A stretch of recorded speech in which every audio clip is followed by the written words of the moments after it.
and welcome to McAlister Auditorium. At this time, we ask that you please note this facility's emergency exits. 2 are located to the sides of the stage, and 4 are located at the rear of both the main floor and balcony levels. Thank you.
Good evening, and welcome to the 2025 Celebration of Achievement. On behalf of all members of the Governor's School community, I am honored to extend greetings to you on this very special occasion. To our guests, our friends, and family, we certainly appreciate your attendance as we recognize the accomplishments of our graduating class. I'd like to extend a special thanks to Ms. Katie Day and Dr. Amanda Montgomery of our music department for presenting the prelude on this evening. Let's give them another round of applause.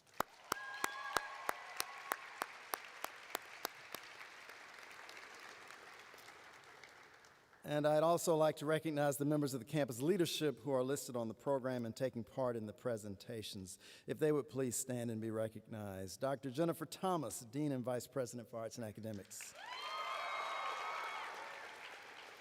Ms. A.K. Freeland, Chair of the Academics and Humanities Department. Dr. Alan Rossi, Chair of Creative Writing. Ms. Elizabeth Wright, Chair of the Dance Department. Ms. Candace Dickinson, Chair of the Drama Department.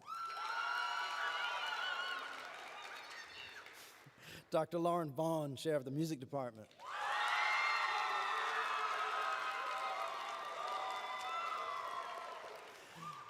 Ms. David Gerhardt, Chair of the Visual Art Department.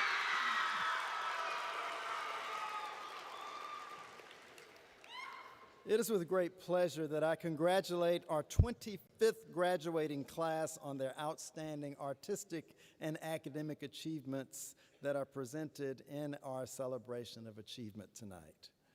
This event is no doubt one of the highlights of our academic year and one to which we look forward annually. Graduates, much in the same way that you will remember our commencement ceremony on tomorrow, this day will be forever etched into your memory alongside the most memorable moments of your Governor's School experience.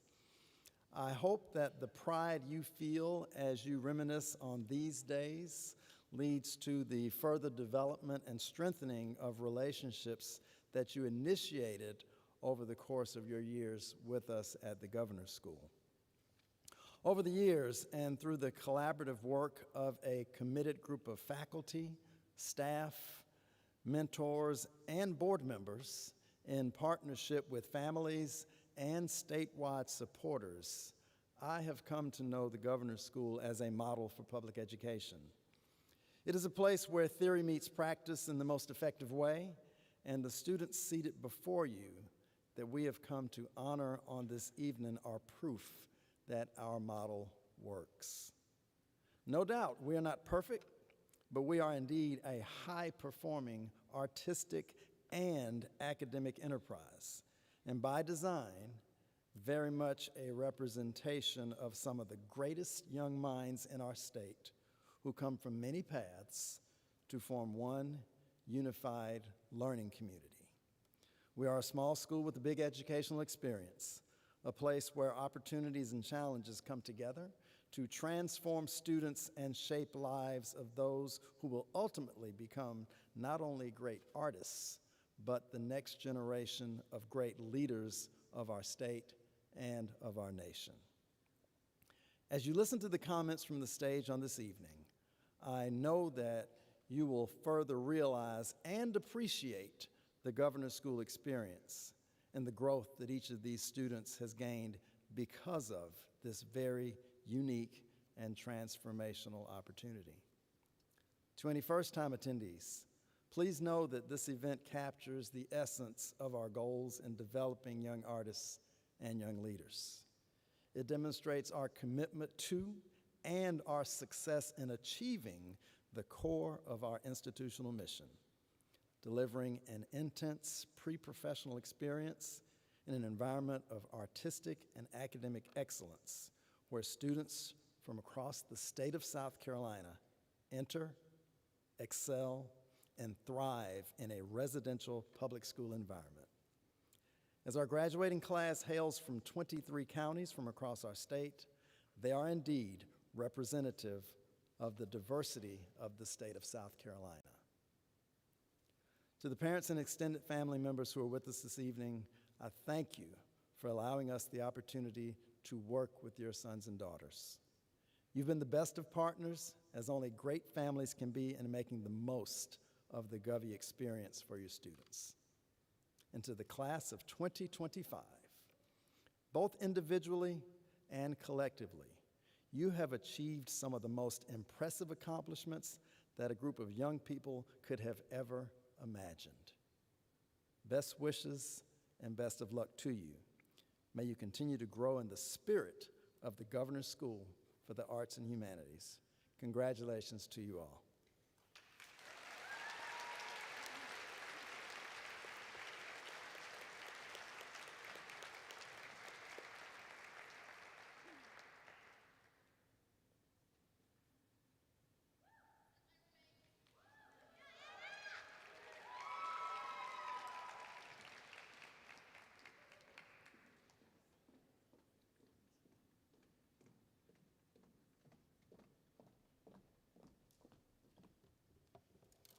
Good evening, everyone. It is such an honor to be here looking out at all of the Goveys and supporters that are excited for us to walk the stage tomorrow. I'm Anna Castro-Spratt, and I've had the privilege of serving as your senior class president. And I'm Kira Crafts, and I've been your senior class vice president.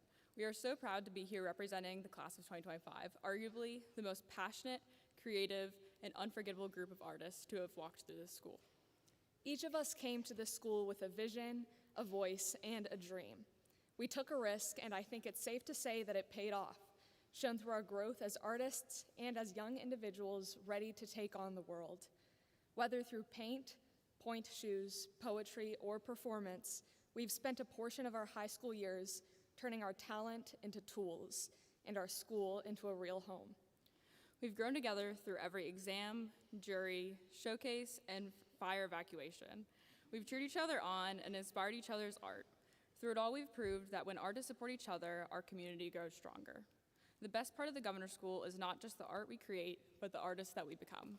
And this school doesn't just make us into better artists, it makes us into better people. Through opportunities and traditions like senior sunrises and sunsets, rivers and roads, class trips, and school dances, we've found the joy in everything that we do. So, when it came time for us to think about a senior class gift, we knew that we wanted to give something that would reflect that same spirit of support and opportunity. We wanted to leave behind something more than just material objects. We wanted to leave behind access. That's why we are proud to announce that the class of 2025 senior class gift is a donation of $1,250 to the Medici Fund, which was made possible by alumni, parents, friends, and supporters of our Goveys. The Medici Fund is a resource of the Foundation for students to have access to all sorts of important events and activities, from competition fees to travel expenses to prom tickets, and to take part in the opportunities that will push their craft forward.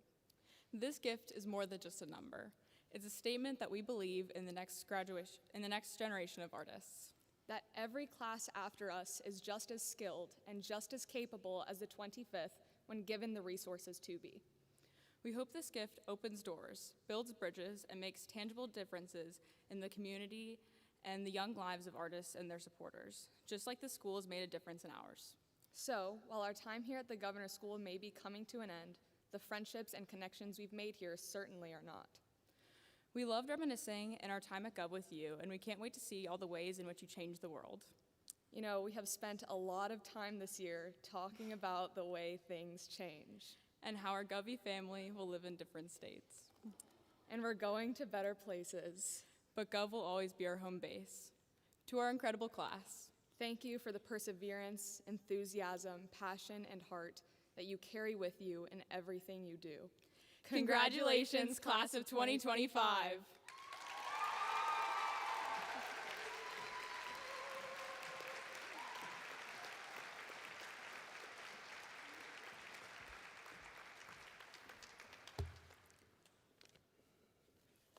Why, hello.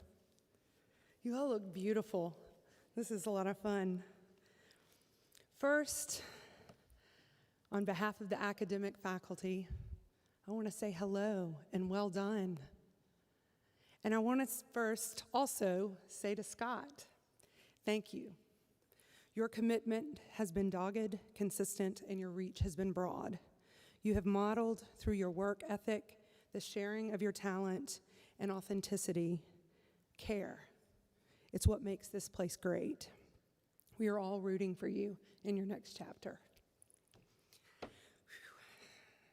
We, in the small but mighty academic department, will miss you. We will miss, guess who said this? The sidebars leading to the aha moments in class, the hallways, or the courtyard. We will miss your brilliance and the confidence in your brilliance. You have been described as polite, funny, and kind.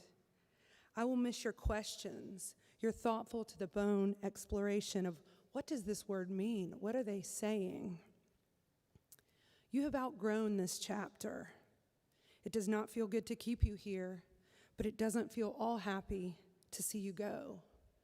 It's joyful with a twinge of bluesy. Isn't that the complexity of being a human? Sometimes we search and hope and pray and work, even bargain, and then we get exactly what we want. But that requires leaving something else that we wanted that badly before, and we still love. I have a new favorite book, and it is too good to keep to myself. It's called The Dictionary of Obscure Sorrows. Don't worry, it's not negative. It's rather quirky, and it's so specific.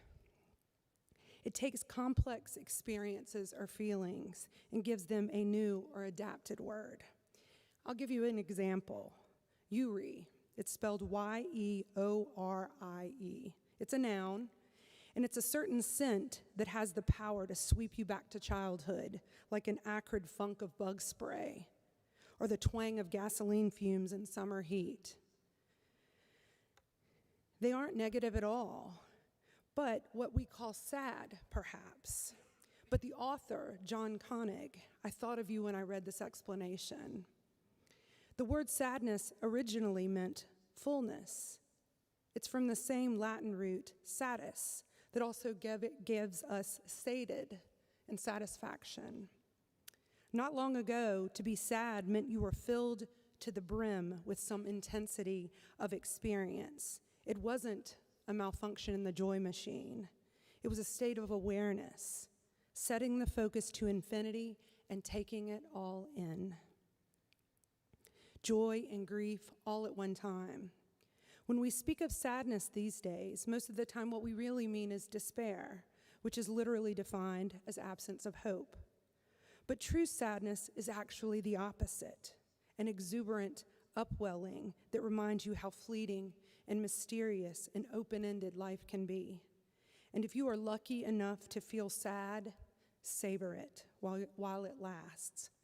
If only because it means that you care about something in this world enough to let it get under your skin. But this is a celebration, so I have a gift. And because I'm not Oprah, it is not a car for each of you. I know, right? I tried. It's a poem.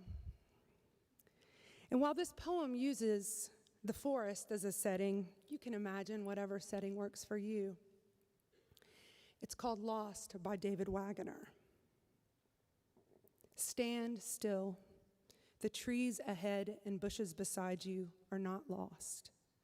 Wherever you are is called here, and you must treat it as a powerful stranger. Must ask permission to know it and be known. The forest breathes. Listen. It answers, I have made this place around you. If you leave it, you may come back again, saying, here. No two trees are the same to raven. No two branches are the same to wren. If what a tree or a bush does is lost on you, then you are surely lost. Stand still. The forest knows where you are. You must let it find you. In this next chapter, you will surely have moments that feel unfamiliar, maybe even lost. Stand still.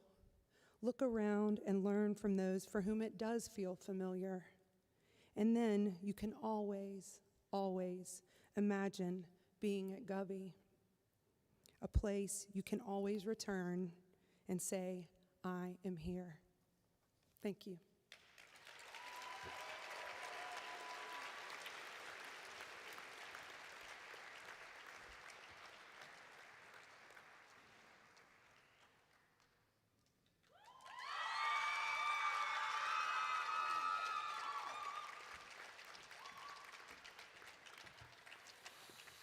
Well, we might as well make this official.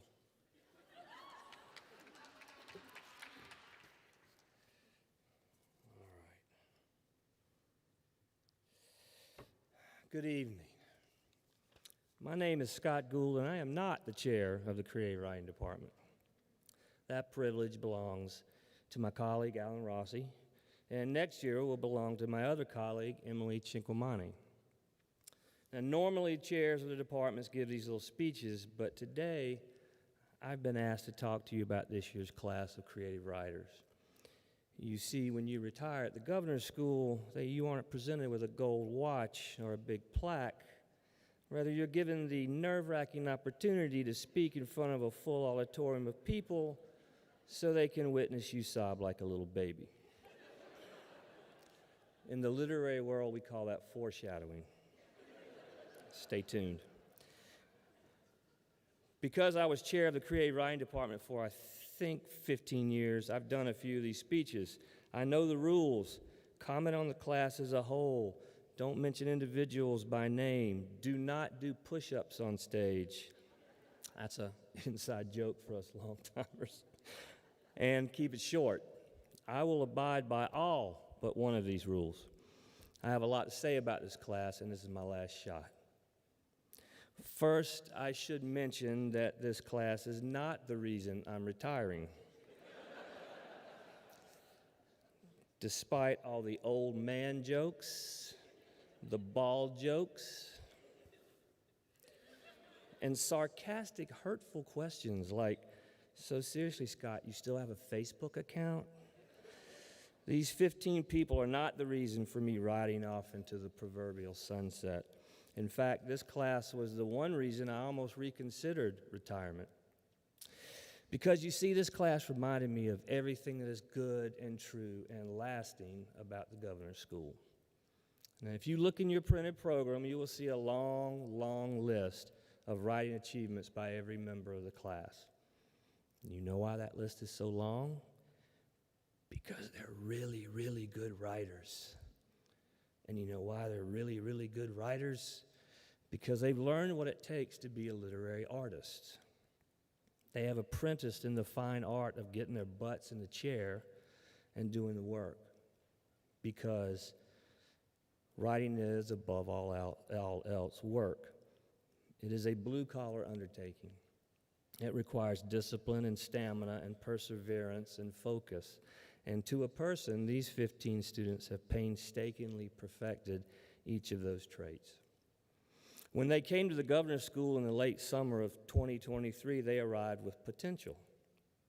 And over the course of 2 years, they honed that potential into art. I told them in August of 2023 that my goal for them was simple. I wanted them to learn their craft so well that any editor or publisher reading their work in 2025 would have no idea they were seniors in high school. I wanted them to write like seasoned veterans. They didn't just reach that bar I set for them, they leaped over it. I always like to imagine the look on editors' faces when they accept a piece and in their prestigious literary magazine, and they email the writer for a bio, and the first line of the bio is, I'm a senior in high school. It makes me very happy. Maybe because I need more things to be happy about. These students learn the artistic value of small human moments, how to keep their eyes and ears open to the world, to observe and catalog the things that other people overlook, because those other people aren't writers. They learn to take those small moments, a look between two people in the park, or some dialogue they overhear at Waffle House, or the way a parent holds a child's hand crossing the street, and turn those moments into stories or poems or essays. They learn how to turn life into art. These students learn early on that our jobs as instructors will never be, should never be, to show them how to do something. They learn to be comfortable with the fact that we were there only to steer and prod and motivate and to be honest with them. Oftentimes, honesty carries a sting, but honesty is the main ingredient in the recipe for good art. And for 2 years, they let themselves be completely vulnerable for honest conversations. Awards are nice, and we're always happy when someone's art is recognized when it escapes from the Govey bubble and makes its way into the world. But we never judge the success of a particular class on the mercurial, subjective nature of contests or magazine editors. And to be completely frank, Alan, Emily, Austin, and I never judge a class on the quality of writing, because every writer operates on their unique personal timeline. The experiences and those honest conversations from 2 years at Governor's School may not bear artistic fruit for years to come. Rather, when we look at the classes that leave us, like this class, we consider what kind of people they've become in the 2 years we've known them. How they matured, how they've grown, how well they wear the emotional scars they've earned, how well they've learned to appreciate the lives around them. You see, ultimately, every piece of writing is a unique experiment in empathy. When you create a story or a poem or an essay or a play, you're trying to connect with another human being in the place they exist. When you write a character, you are practicing empathy. And this class has bloomed into fully formed artists who know the emotional value of experiencing other lives through their work. In human years, these writers in the class of 2025 might be 18 or so. But in writer years, they are old souls, old empathetic souls. And thank God for that, because if there's one thing the world needs right now, it's a good dose of empathy. So by any measure, awards, quality of work, quantity of work, maturity, empathy, this class is a brilliant, shining success, and they should be proud of that. I'm proud that my last year of Govey coincided with theirs.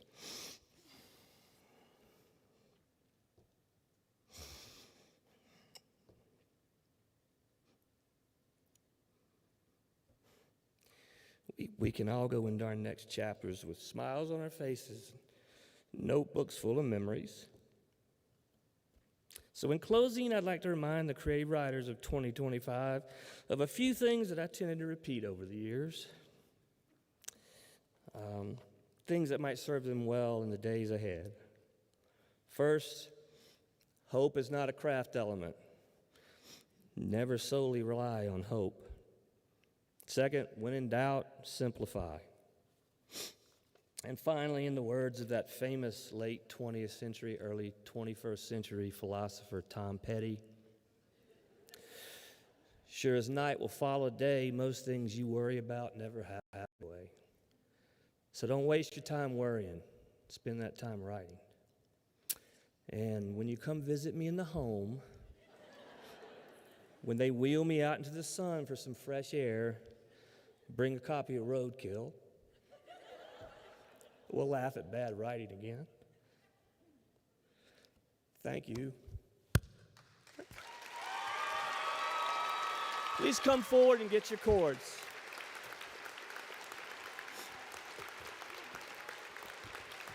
Please come forward and get your cords.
Hello, everyone. I'm Elizabeth Wright. I'm the chair of the dance department, and I'm here to honor and celebrate the dancers in the class of 2025.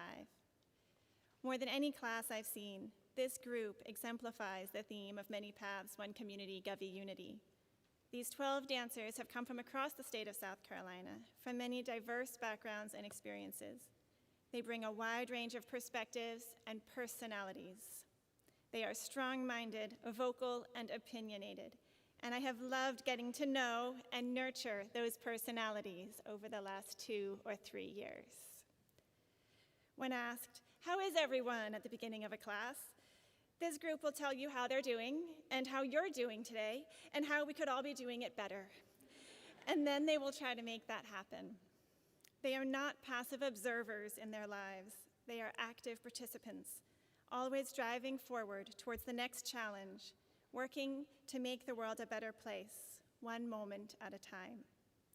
They are bold and brave, taking risks and going big, even when I can see that they might rather be small and quiet today. With all their differences, this class has become a tight-knit community that supports each other and works as a team to reach the finish line together. The unity they have built is not sameness, but an embrace of their incredibly brilliant differences and the unique strengths that each one carries. There have been a few conflicts over the years, as in any close-knit family, but we have worked through these together. I am so proud of how the class has overcome these challenges and maintained their commitment to support each other as classmates and as dear friends. Their senior showcase this year was not always smooth sailing. There were a few storms along the way, but these dancers came through for each other as a team, and the performance they put together was not only beautiful, but unique and interdisciplinary and very cool. I could say more about that, but I'd like to read a message from Miriam Mesa-Pelli, a beloved member of our ballet faculty, who is retiring this year after 12 years in the dance department. Miriam puts it this way: "To my beloved graduating dance students, congratulations, all caps. You've pirouetted, plied, and perfected the fine art of stalling class. From suddenly urgent questions about tights, hair, ballet shoes that look more like sandals with their big holes, to deep philosophical discussions right before beginning the class. Your talent for distraction could win awards. I know more about your pets, favorite snacks, and random ankle pain than I ever learned in my own training. And let's not forget the classic, 'Can you show again just one more time?' Nice try. But despite the delays and the daily buns and multiple earring struggles, you've grown into stunning dancers and even better humans. I'll miss every laugh, every rehearsal, and yes, even a 5-minute water break that somehow took 10. Whatever you do in the future, keep dancing, keep dreaming, keep shining. You are in my heart forever." That's from Miriam. And I can say that despite all the distractions, every dancer in this class has worked so hard and improved so much in their dance technique, in their artistic expression, and in their maturity as human beings. I am blown away on a daily basis by how far each of them has come since they arrived on campus, and I too have learned and grown my own humanity from hearing their perspectives and their experiences. Some of these artists will continue dancing and some will not, but their success here at the school gives me confidence that they will do great things, whether on the stage or off. They will keep working to make the world a better place wherever they go. This class has heart and soul and chutzpah, and I am extremely proud of each and every one of these 12 young artists. So on behalf of the entire dance faculty, I say congratulations, best wishes, and much love to you all. Would you please stand and come up?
Greetings to all students, families, and Governor's School colleagues.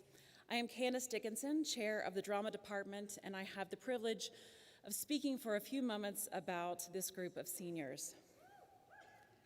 Seniors, your achievements and accolades are numerous, as everyone can see in the glossy, beautiful programs tonight. And although you have achieved much in the way of acceptances, scholarships, recognition from the top programs and conservatories in the nation, that's not what I'd like to highlight and recognize tonight. In the last season of the hit HBO show Succession, the family patriarch, Logan Roy, played by Brian Cox, has called his 4 adult children together to discuss the future of the family's multi-billion-dollar business empire.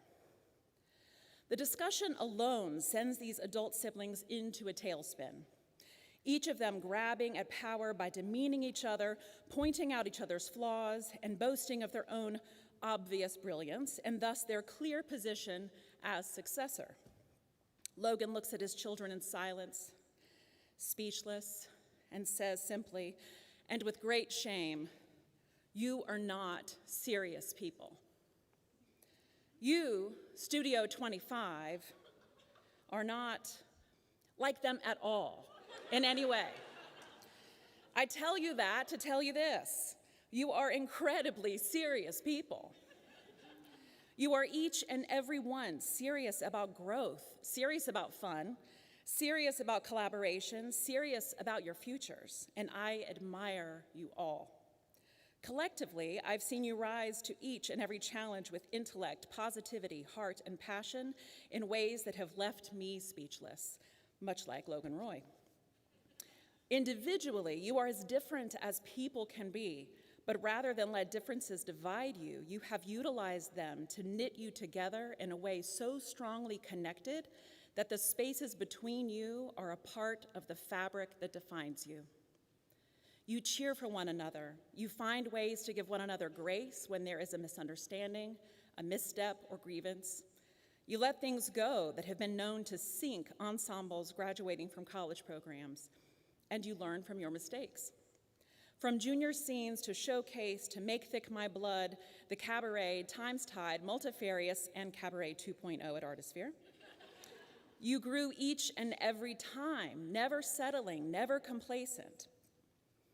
There were days, we all have them, where you got up to work in class and it wasn't your best. But what really matters is what you did next.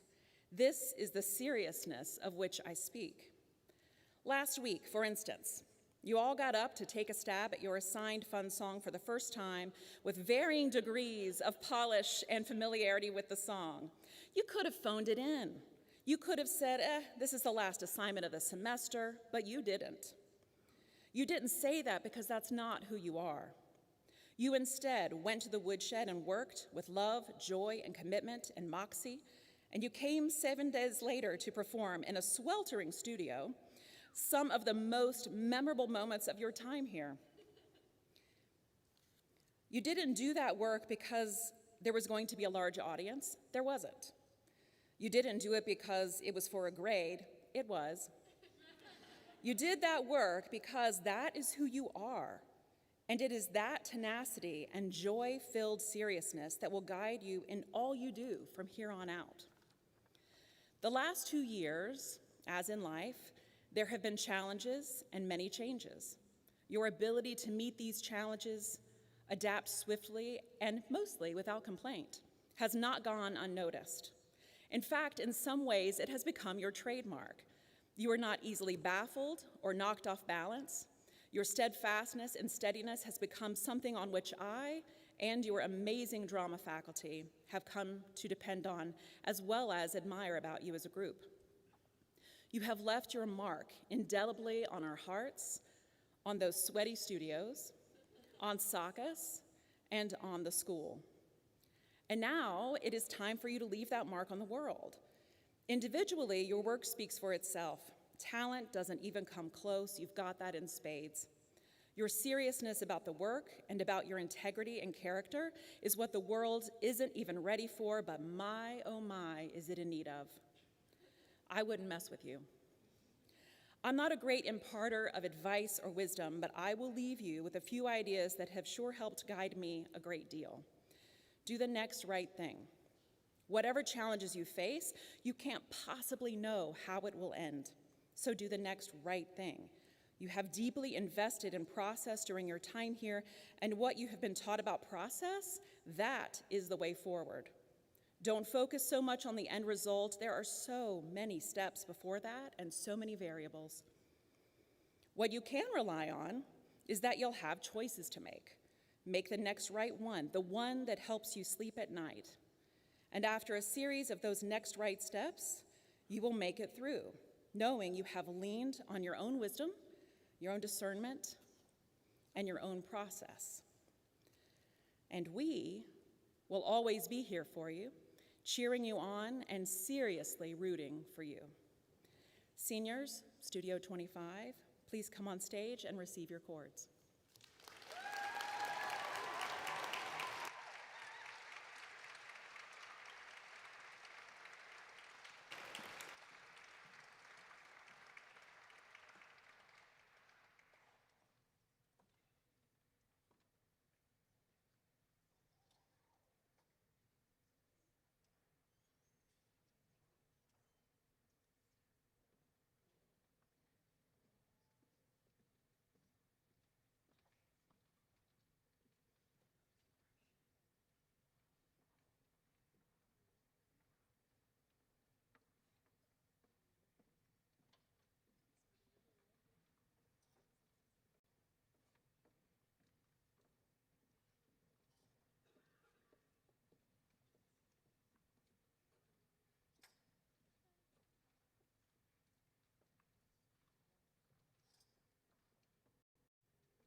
What an incredible honor it is to have a few minutes to speak to the music class of 2025. My name is Lauren Vaughn, and I have had the privilege of watching these students perform, rehearse, and move through their daily lives as music students for the past 1, 2, or 3 years. Music seniors, this is a joyous week for you. You're about to embark on a new chapter, one as a high school graduate from the South Carolina Governor's School for the Arts and Humanities.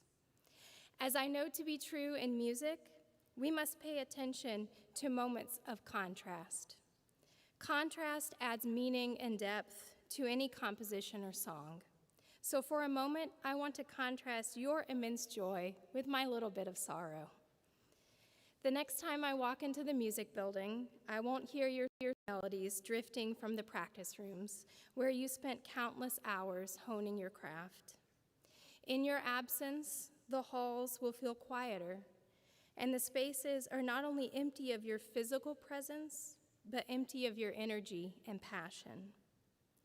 It is that passion that you have brought to every performance, the dedication you have shown in the practice rooms and in your lessons, and the determination to show up and contribute day after day that fills our buildings with life. Music has taught me, as it has taught you, that joy and sorrow can coexist, sometimes simultaneously or in succession of one another.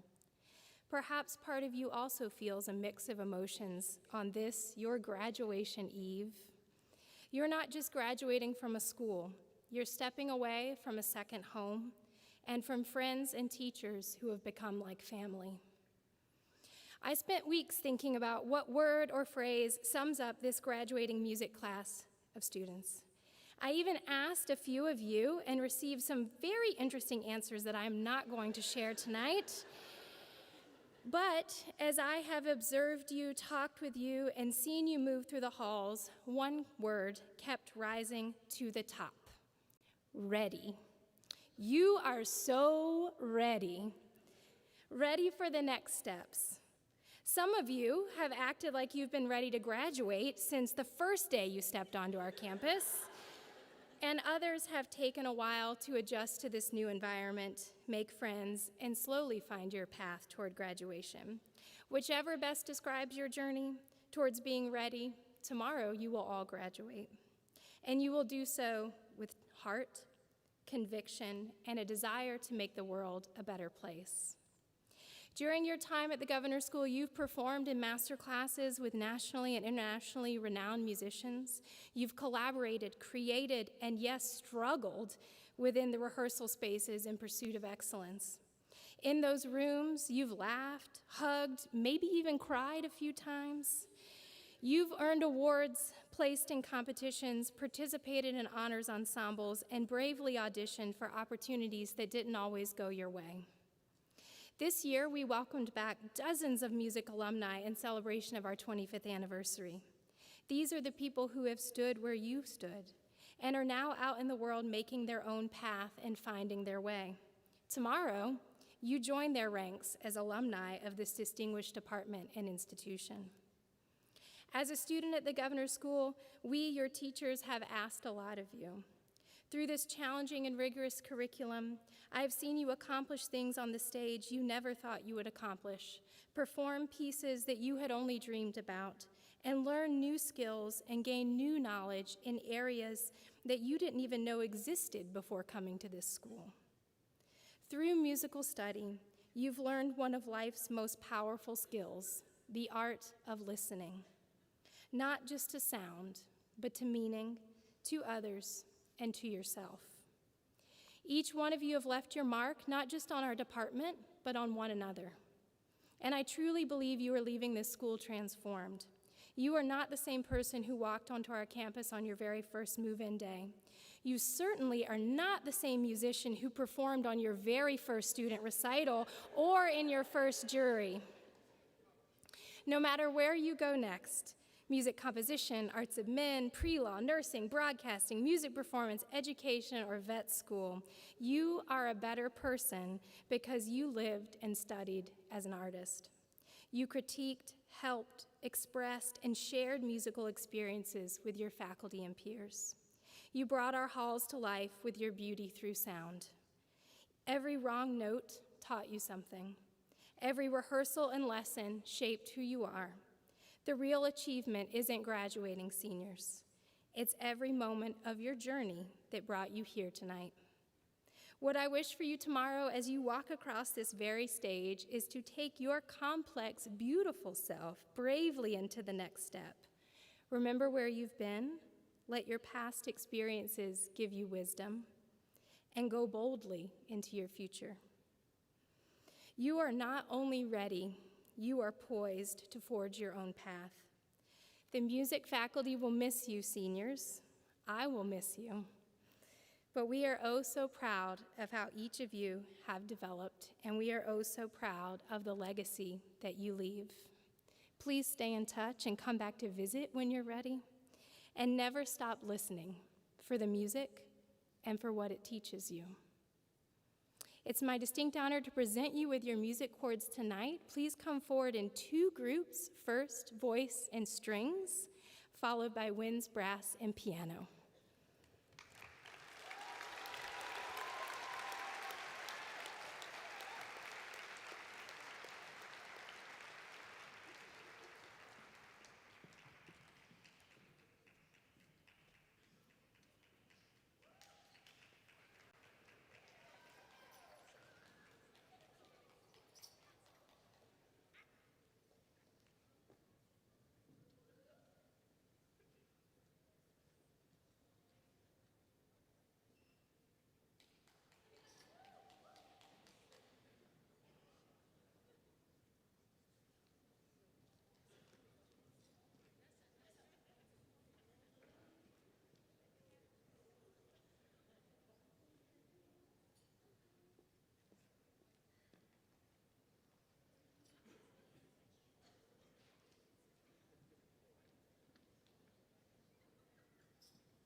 Where are my visual arts students? There you are. Okay, thank you.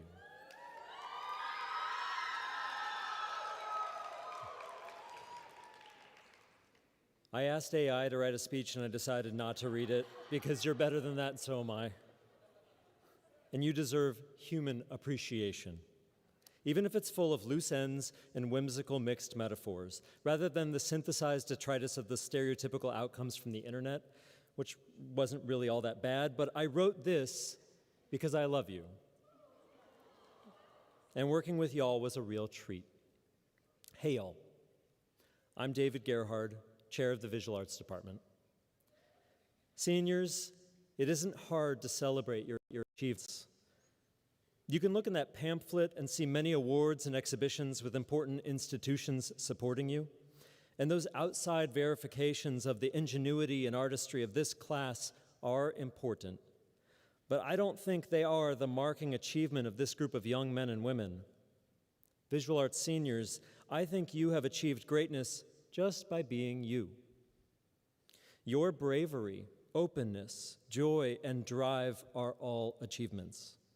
You are artists and always will be, even if you don't have another exhibition or never touch clay again. Okay, my guess is that the idea of never touching clay again was very off-putting for a few of you because it is your nature at this point, because of your hard work. It is in your nature to make art because you are human. Your humanity is your achievement. I've been so blessed to work with you, learn from you, and share in our humanity together. Your artwork is like fine chocolate. Stick with me. Nuanced, nourishing, beautiful, decadent, and direct artwork. Not like the pixie sticks of AI. I know you like pixie sticks. It's fine. Don't worry about it. Stay with me. Did I write this while hungry? Maybe. Does it matter? No. Was it loosely inspired because this semester you ate and left no crumbs? Yes.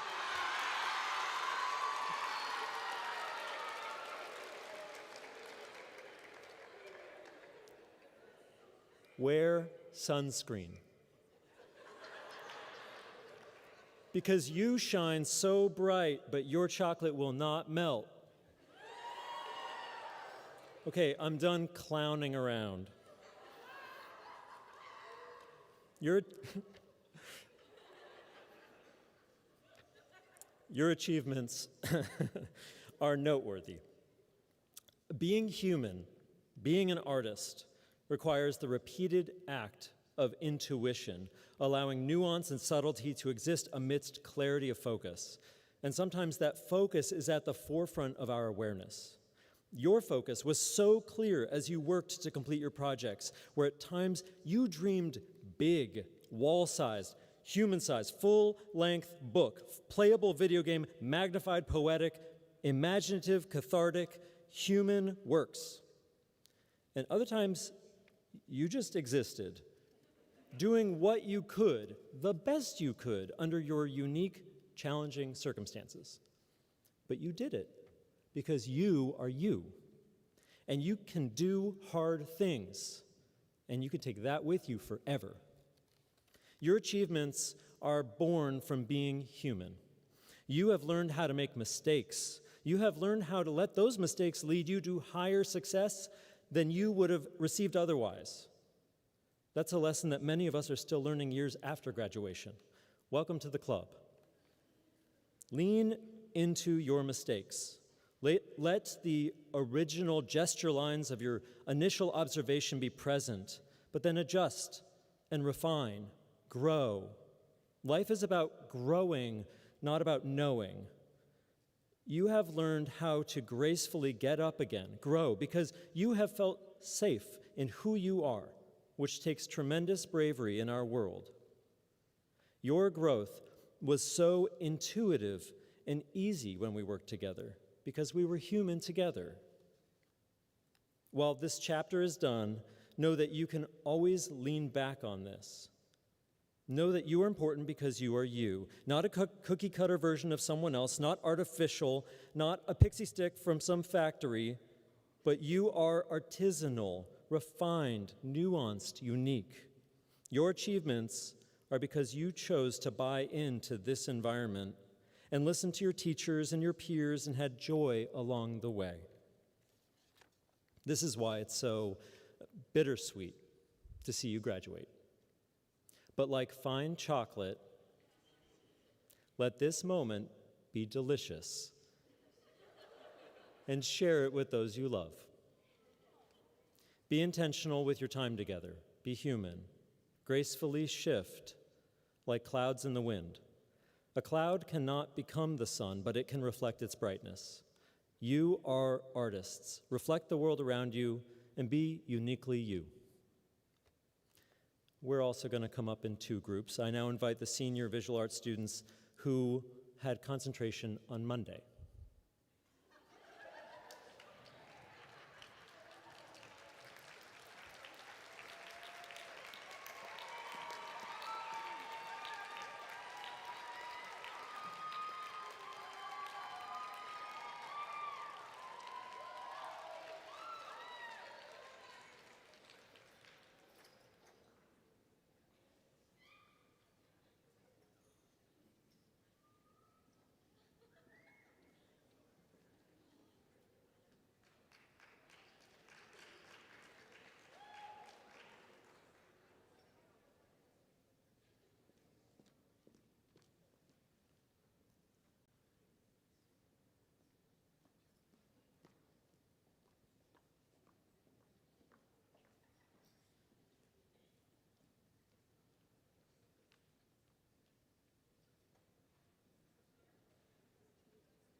Counting is not my strong suit. I thought it was more evenly divided. Wednesday, come on up. Oh, it is evenly divided. We're good.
This is a little bit hard to do. I want to appreciate once more the colleagues who've come before me tonight to do this hard thing.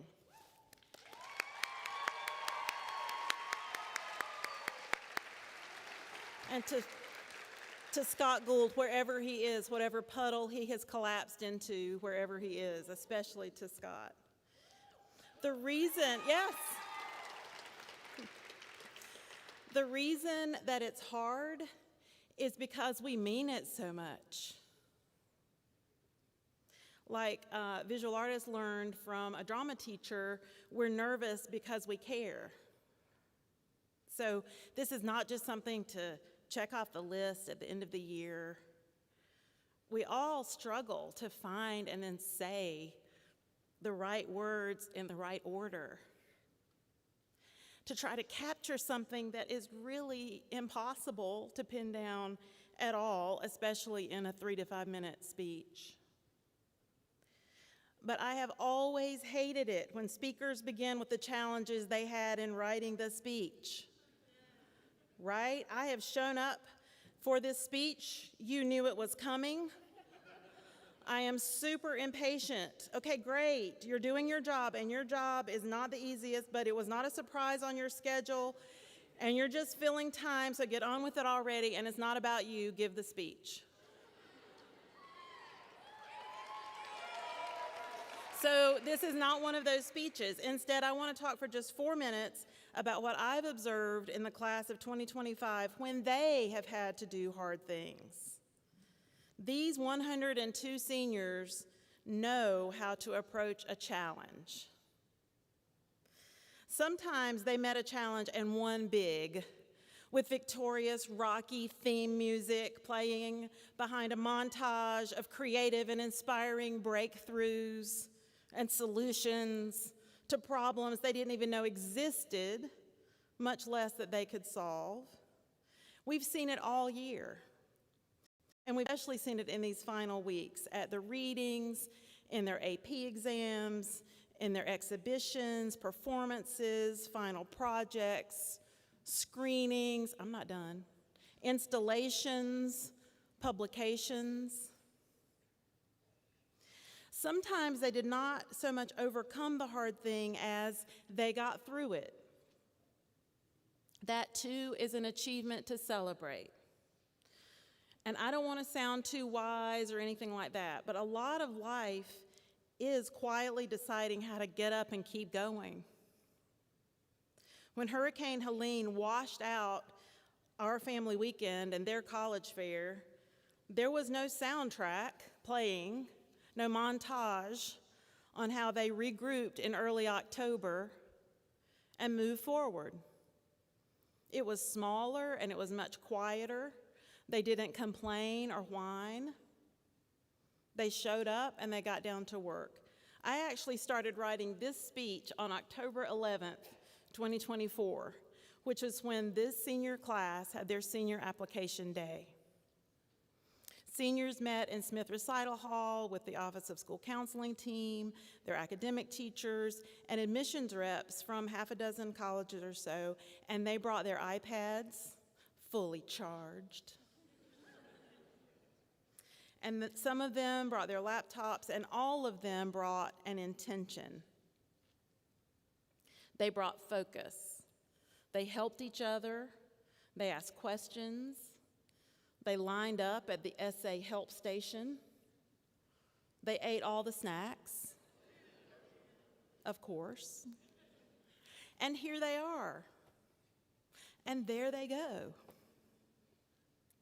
The class of 2025 also met challenges this year by asking for help. Some of them had to learn how to do this. Some of us are still working on it because we live in a world that puts a premium on independence and control. Learning to lean on and seek to bring out the talents and generosity of those around you is a lifelong skill. And these students are well on their way.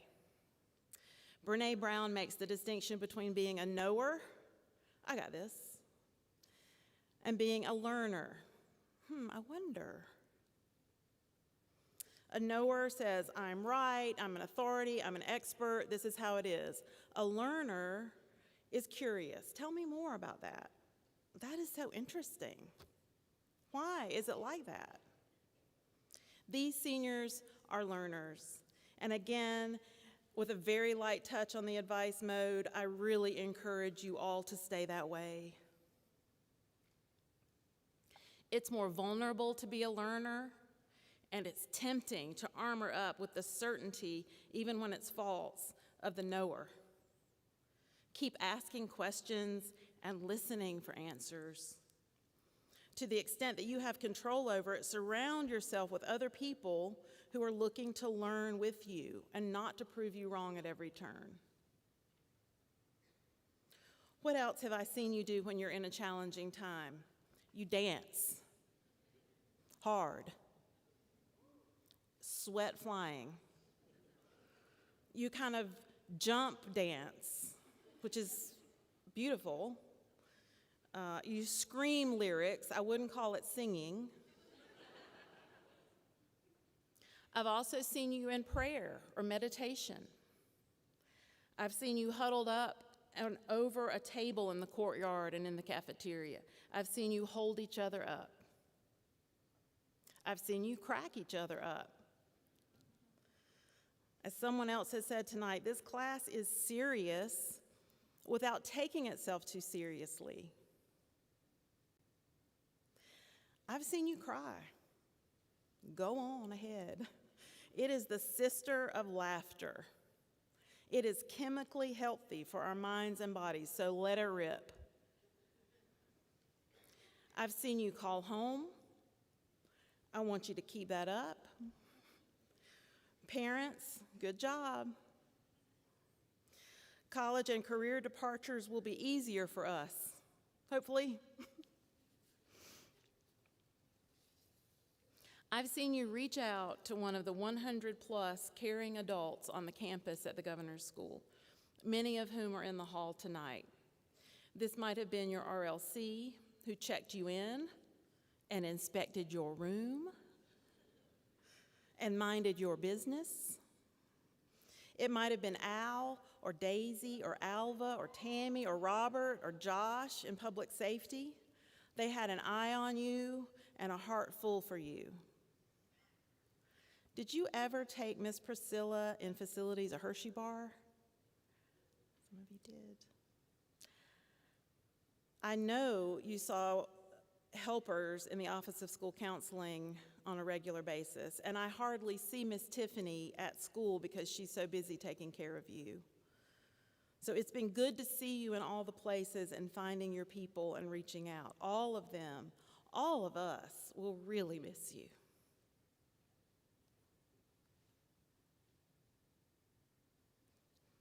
Because we really love you. And that's what all this really boils down to. That and hard work. Am I right? Haven't you worked as hard as you've loved? Haven't you? You have worked so hard.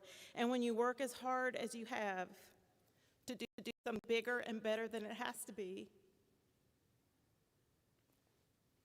dang it. When you all are in it together like you are for each other and the way we are at this school, even in just 1 year, you brave 1-year seniors, I see you. 1 year or 2 year or 3 years, you forge some amazing, incredible ties, and you learn how to meet challenges, and you do hard things very, very well. I can't wait to see, and I can't even imagine where this drive and talent is going to take you next. Congratulations.